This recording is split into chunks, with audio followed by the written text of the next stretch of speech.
네, 혀를 조금 더 굴리셔도 됩니다. 예, 메리 크리스마스.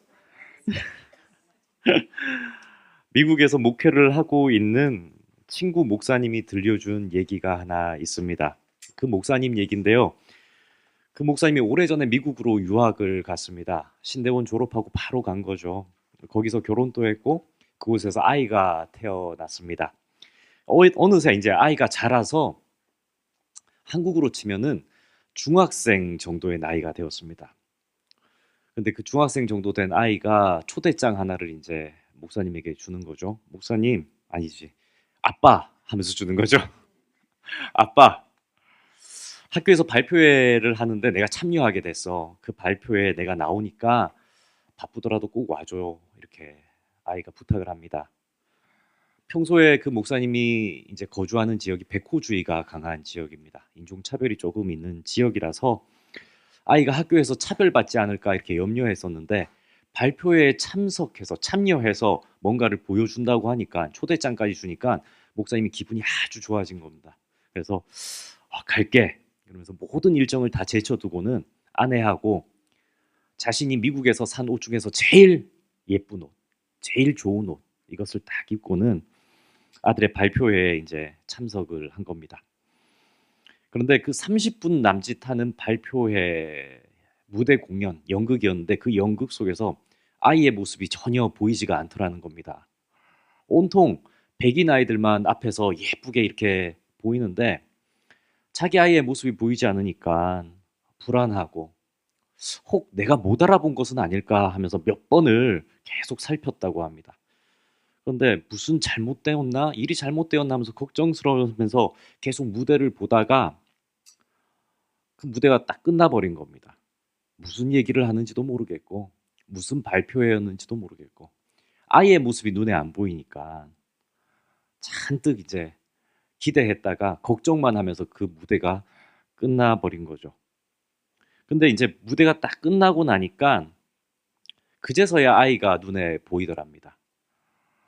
아이는 무대 속에서 주연도 아니고 조연도 아니었고 그저 연극을 하는 그 배우들의 시종을 드는 그 보조 역할을 하는 그러니까 출연진들의 필요를 돕는 매니저로 참여했던 것이었습니다. 무대가 이제 마치고 커튼이 이렇게 내려지는데 아이가 이렇게 스쳐 지나가는 게 보이고 물을 건네는 아이의 모습이 보이고 하는데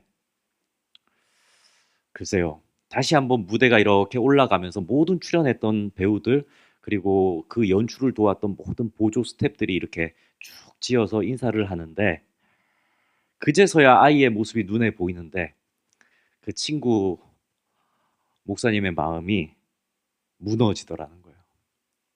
집 안으로 이제 집으로 돌아오는 차 안에서 목사님은 화도 나고 실망도 되고 고작 이런 거 하려고 두어 달을 아이가 그렇게 허비했었나 하는 그런 생각이 들더랍니다.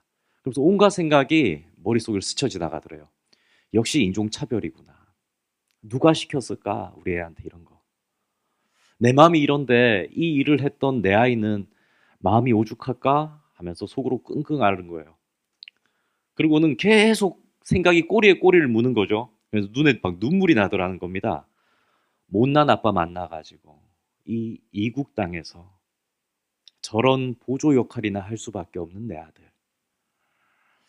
앞으로 10년을 더 살아도 이 아빠는 아들에게 도움이 주지 못할 것 같은데 너무 억울하고 분하고 왜 여기까지 왔을까 하는 그런 눈물이 친구 목사님한테 이렇게 나더라는 겁니다. 근데 그때 그 아들이 차 뒤편에 이렇게 앉아 있다가 정막을 깨고 한마디를 하더랍니다. 아빠, 오늘 나 너무 잘했지? 속도 모르고 그죠? 한마디 하고 싶었대요. 무슨 말이냐? 너 대사 한마디 없고 그 무대에 서지도 않았는데 네 무슨 말이냐 이 말을 하고 싶었는데 꾹 참고 아이를 배려해서 이렇게 말했답니다. 그래, 너 정말 대단하더라.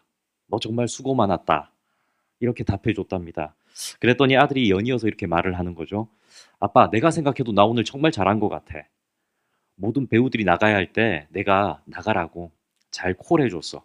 그리고 걔들이 필요한 거 내가 다 챙겨줬잖아. 심지어 어떤 애는 집에서 중요한 소품을 안 가지고 온 거야. 그거 내가 어디서 찾아가지고 건네줘서 오늘 연극이 잘 된 거다 하면서 막 자신의 무용담을 늘어놓는 거죠. 그리고 아빠는 못 봤겠지만 무대 다 끝나고 나서 커튼이 내려왔을 때 선생님도 나한테 엄지척 해주고 그 배우들도 자기한테 와서 안아주고 하면서 고마워 고마워라는 말을 듣는데 너무 좋더라는 거예요. 아빠 나 주인공이 아니었어도 무대를 빛낼 수가 있어서 너무 좋았어 이렇게 말하는 아이가 있었습니다. 그러면서 아빠의 가슴을 때리는 한마디 말을 더 하더래요. 아빠 나 다음에도 이런 거 있으면 보조 스텝 또 할 거야. 이런 내가 아빠도 자랑스럽지? 이렇게 묻더라는 겁니다.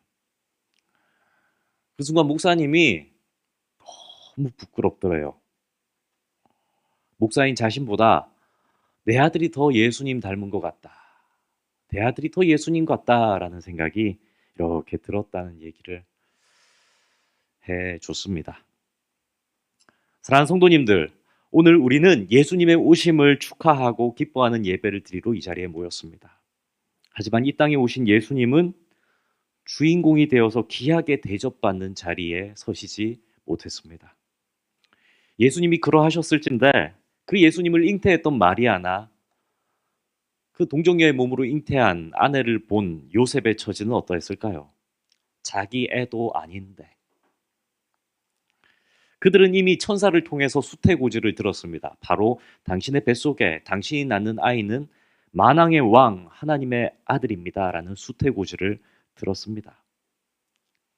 하지만 예수님이 이 땅에 오신 그 순간에 그들이 처한 환경은 억울함이나 오해나 비극, 초라함의 연속이었죠. 마리아는 동정녀였습니다. 순결한 신부였습니다. 그럼에도 불구하고 임신으로 인해서 주위의 오해의 손가락질을 받아야 했습니다. 정혼자 요셉은 어땠을까요? 그 마음속에 천사로부터 그 얘기를 들었다 할지라도 예수님이 태어나는 그 순간까지 남편으로서 의심과 회의감과 그리고 수많은 고민들, 번뇌의 날들이 있었을 것입니다. 그리고 결국 예수님이 태어나셨는데 예수님이 태어나시는 그 날 그들은 초라한 마국간에서 예수님을 맞이할 수밖에 없었습니다. 본문 7절은 말씀합니다. 첫 아들을 낳아 강보로 싸서 구유에 뉘었으니 이는 여간에 있을 곳이 없음이었더라. 아멘. 어린 아기, 다들 출산의 기쁨을 누려보신 적이 있으시죠? 어린 아기, 갓난아기. 아이가 태어나면서 울음을 내지 않습니까? 그 아이를 볼 때 부모의 마음이 어떠합니까? 너무너무 기쁘고 이 아이를 위해서는 가장 좋은 것을 해주고 싶고 이 아이에게는 뭐든지 해줄 수 있을 것 같은 것이 부모의 마음이죠. 너무너무 기쁘고 잘났다 내 아들, 잘났다 내 딸. 그 아기를 보는 부모의 마음은 응당 기뻐야 합니다. 하지만 마리아 요셉의 기분은 어땠을까요? 사람이 머물 숙소가 없어서 여간에 방이 없어서 초라한 마국간의 구유에 아기를 놓아야 했습니다. 더럽고 초라한 구유 속에 아기를 누일 때 물론 깨끗하게 닦았겠죠. 하지만 그 마음이 어떠했을까요? 마치 연극 무대에 화려한 주인공이 아닌 초라한 역할을 한 자녀를 보면서 실망한 목사님의 마음과 같지 않을까요? 이것밖에 못 해줬을까? 이것밖에 못 해줄 것 같은데? 혹은 아니 만왕의 왕으로 오신 분이시라면서 왜 이렇게 초라한 곳에 낳으셔야 하실까? 인류를 위한 위대한 미래가 펼쳐질 것이라는 믿음은 있지만 아마도 마리아 요셉은 당장 눈앞에 펼쳐진 초라함, 억울함, 그리고 그간의 고생들로 인해서 무척이나 눈물이 나는 밤이 아니었을까 이렇게 생각이 됩니다. 여간에는 자리가 없고 마국간에는 더러운 냄새와 추위가 있을 것이고 또 어쩌면 그 옆에는 짐승들의 냄새가 스물스물 배어 나왔겠죠. 사람도 아니고 짐승들이 있는 그곳에서 아기 예수님은 태어나셨습니다. 그리고 그 아기 예수를 지켜보는 마리아와 요셉이 있습니다. 그러나 성경은 그 마리아와 요셉이 항변하지 않았다라고 말씀합니다. 오히려 그들은 불평하거나 원망하지 않았습니다. 그들은 더 자세한 설명을 하지 않는 하나님의 계획 앞에서 묵묵히 그 아들을 품고 말씀대로 위대한 일이 일어날 것이라는 믿음으로 예수님을 맞이할 뿐입니다. 사랑하는 성도님들, 이것이 예수님을 처음 맞이한 마리아 요셉의 믿음의 모양이었습니다. 믿음은 모든 상황이 이해되고 만족스러울 때 시작되는 것이 아닙니다.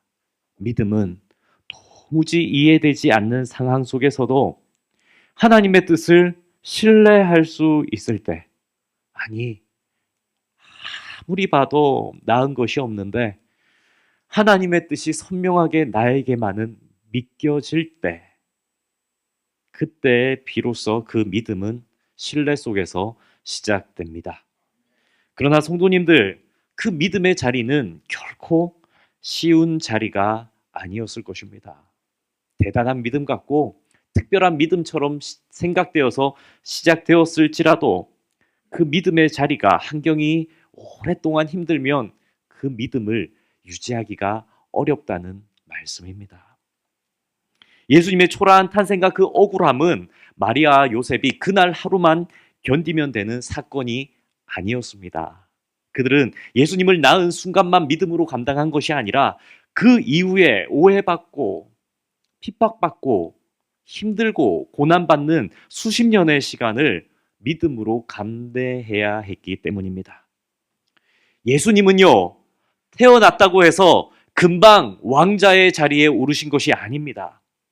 아기 때에는 여느 아기들과 똑같이 울었고 젖을 먹어야 했고 마리아에게 투정 부리는 아기였을 것입니다. 그래서 마리아는 매일같이 그 아기를 안고 기저귀도 갈았을 것이고 젖을 먹여야 했을 것이고 투정 부리는 아들을 달래야도 했을 것입니다. 메시아라면서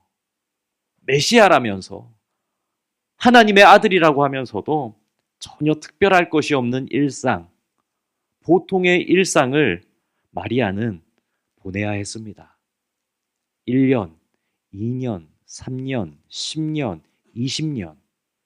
마리아의 입장에서는 천사가 들려준 수태고지가 갈수록 희미해져 가지 않았을까요? 마치 우리가 예수님을 처음 만났을 때 느꼈던 감격과 감동이 점점 희미해지는 것과 같은 그런 일상의 시간들을 마리아는, 요셉은 보내야 했을 것입니다. 요셉 역시도 여느 아버지처럼 목수의 일을 하면서 가족의 생계를 책임져야 했을 것입니다. 아들을 잘 둬가지고 왕이 될 아들을 둬가지고 어떠한 특혜를 받거나 어떠한 보상을 받고 살았던 것이 아닙니다. 어느 아버지와 똑같이 목수의 일을 하면서 땀 흘려 힘들게 벌어서 자녀를 먹여야 하는 아버지로서의 일상을 보냈던 것입니다. 오히려 마리아와 요셉의 일상은 보통 사람들보다도 못했을지도 모르겠습니다. 사람들은 그 가정을 곱게 보지 않았을 겁니다. 소문이 얼마나 무섭습니까? 그죠? 소문이. 없는 말도 지어내는 게 소문 아닙니까? 우리 성도님들 소문 안 들어보셨습니까? 오해 안 받아보셨습니까? 당시 요셉의 가정은 이런 오해와 소문 속에 힘들었을 겁니다. 저 아이가 그 소문난 아이 아니야? 정혼도 하기 전에 임신한 여인에게서 난 아이 아니냔 말이지. 저 아이 아빠는 속도 좋지. 정말 저 아이는 누구의 아이일까 하는 그러한 소문들, 험담의 말들, 오해의 말들 속에서 수십 년을 키워야 했습니다. 성도님들, 어떠십니까? 이러한 가정을 살아야 한다면 예수님이 분명히 하나님의 아들이라는 천사로부터의 메시지는 받았지만 일상이 계속해서 10년, 20년, 30년이 흘러간다면 정말 그 아들이 세상을 구할 메시아로 또렷하게 믿겨질까요? 처음 가졌던 그 믿음이 뜨겁게 믿음으로 유지되고 있을까요? 그들에게 예수님은 먼저 자기 몸에서 난 아들이었고 인간의 몸을 입은 평범한 똑같은 참 인간의 모습이었으며 자신들이 돌보지 않으면 살아갈 수 없는 연약한 존재로부터 시작되었을 것입니다. 그래서인지 요한복음 7장에 보면 예수님의 공생의 기간에도 가족들 중 그 형제들 있지 않습니까? 예수님의 형제들, 또 다른 형제들은 예수님을 메시아로 믿지 못했다라고 말씀합니다. 그랬으니 마리아와 요셉 역시도 그 마음이 어떠했겠습니까? 마음에 새겨두었던 믿음의 약속은 있지만 현실은 그 아들이 가족에게조차도 오해받고 위험한 말을 하기도 하고 그 아들이 이해되지 않는 길을 걸으며 사람들에게 핍박받는 길을 걷는다고 할 때 부모의 심정은 어땠을까요? 저지르지도 않은 죄를 지고 십자가형에 처한다는 얘기를 들었을 때 부모의 마음은 어떠했을까요? 성도님들, 여기서 다시 한번 우리는 믿음에 대해서 돌아보아야 합니다. 믿음이라는 것은 한 번의 약속을 들었다고 해서 늘 담대한 채로 유지되는 것이 아니라는 것입니다. 눈앞의 현실이, 내가 받은 약속이 내가 기대하는 믿음과 너무 다르게 펼쳐져 나갈 때 우리는 그 믿음 때문에 고통당하는 현실을 살아낼 수도 있기 때문입니다. 하나님께서 약속하신 또 보여주신 환상과 계시는 너무 거룩하고 찬란합니다. 우리는 그것을 믿습니다. 믿는다라고 고백도 했고 여전히 믿는다라고 합니다. 하지만 눈앞에 펼쳐지는 현실이 그 이상과 너무 다를 때 그 믿음은 오히려 우리를 더 힘들게 만든다는 사실입니다. 누가복음 2장 52절은 이렇게 말씀합니다. 예수는 지혜와 키가 자라가며 하나님과 사람에게 더욱 사랑스러워 가시더라. 아멘. 이 말씀은 고고한 말씀처럼 들리기도 하고 보이기도 합니다. 매우 짧기도 합니다. 한 문장으로 예수님이 공생애가 되기까지, 공생애 기간에 오시기까지의 삶을 한 문장으로 보여줍니다. 하지만 이 구절은 수십 년의 긴 세월이 담겨져 있는 문장입니다.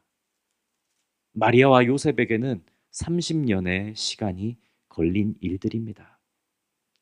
그 긴 세월 동안 마리아와 요셉은 어땠을까요?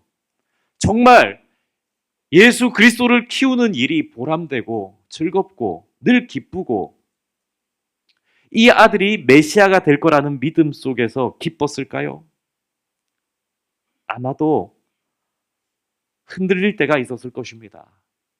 아마도 슬플 때도 있었을 것입니다. 아마도 힘든 날도 있었을 것입니다. 그들은 아기 예수를 키우는 그 동안에 얼마나 위대한 일의 한복판에 자신이 있는지 깨닫지 못했을 것입니다.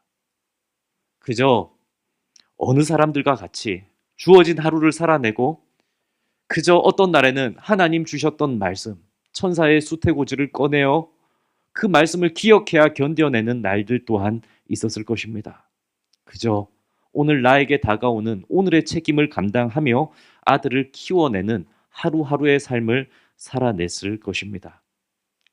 그러나 성도님들, 그렇게 시간이 흐르고 예수님이 공생애를 시작하시고 말씀을 전하시고 십자가를 지셨습니다.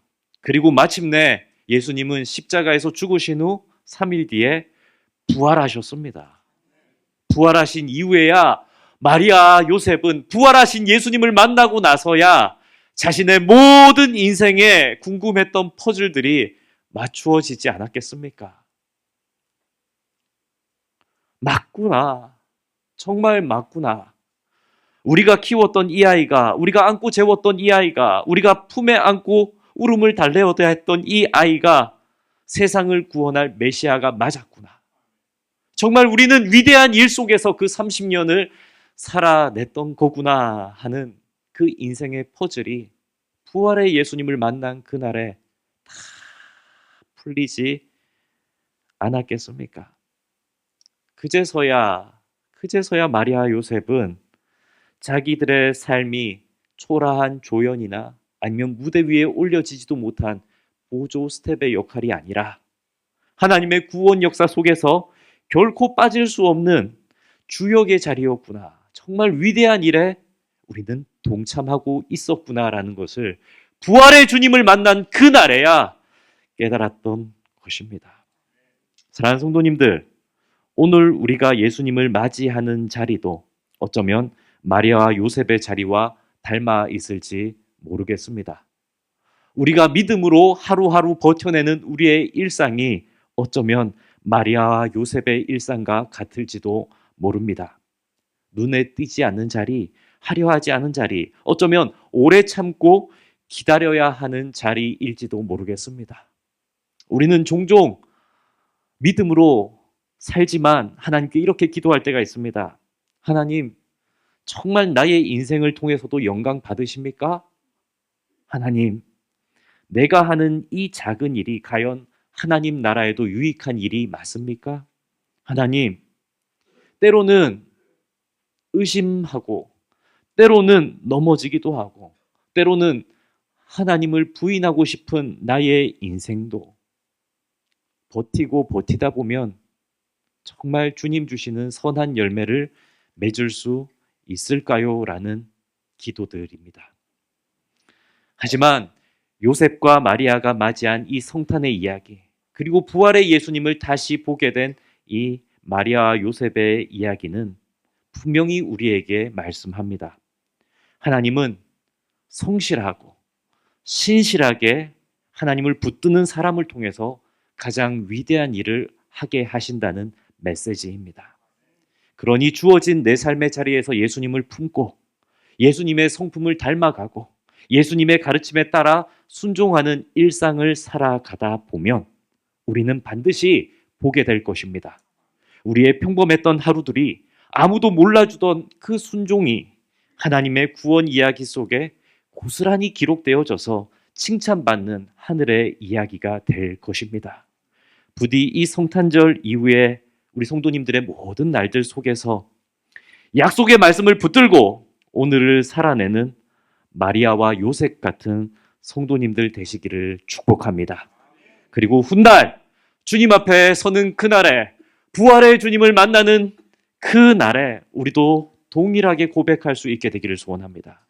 주님, 그때는 몰랐지만 제 인생 속에는 늘 주님이 함께하고 계셨습니다. 주님, 그때는 몰랐지만 우리의 일상이 주님의 위대한 이야기였습니다라고 고백할 수 있게 되기를. 성탄의 이 아침에 아기 예수를 믿음으로 다시 한번 결단하고 마음에 모시는, 그래서 위대한 이야기의 주인공이 되시는 저와 모든 성도님들 되기를 예수님의 이름으로 축복합니다. 우리 다 함께 찬양으로 고백합시다.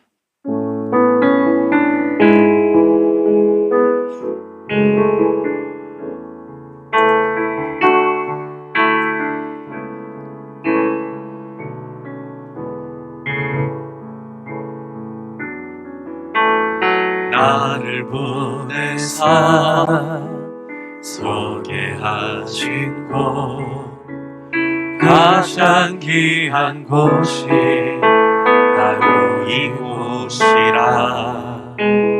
내게 주신 곳 광야와 같아도 믿음과 소망 가지고 최선을 다하리.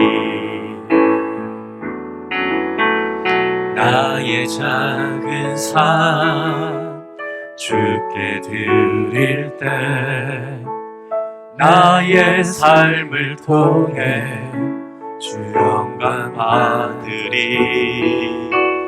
내게 맡기신 가장 귀한 인물 감사와 순종으로 오늘을 살리라. 나의 일상을 통해 하나님께 영광을, 나의 일상을 통해 생명의 복음을 내게 맡기신 이곳 나를 부르신 곳에 하나님의 나라가 이뤄지길 원합니다. 나의 일상을 통해 하나님께 영광을 나의 일상을 통해 생명의 복음을 내게 맡기신 이곳 나를 부르신 곳에 하나님의 나라가 이루어지길 원합니다. 하나님 아버지, 화려한 자리보다 낮은 자리에 오신 예수 그리스도를 찬양합니다. 구유에 누이신 그 아기 예수님 안에 우리의 구원과 생명의 계획을 숨겨두신 주님의 지혜를 경배합니다. 주님, 우리의 눈에 보이는 결과를 원하며 믿음을 판단해 오기도 했습니다. 그러나 오늘 말씀을 통해 이해되지 않는 자리에서도 주님을 신뢰하는 것이 믿음임을 깨닫게 하십니다. 마리아와 요셉처럼 모든 것을 알지 못해도 주어진 하루를 순종으로 살아가게 하옵소서. 우리의 평범한 일상 속에서 주님이 일하고 계심을 믿게 하옵소서. 성탄의 은혜가 오늘 하루의 감동으로 끝나지 않게 하시고 십자가와 부활을 바라보며 오늘의 삶에서 예수님을 품고 살아가게 하옵소서. 이 모든 간구 예수님의 이름으로 기도드립니다. 아멘.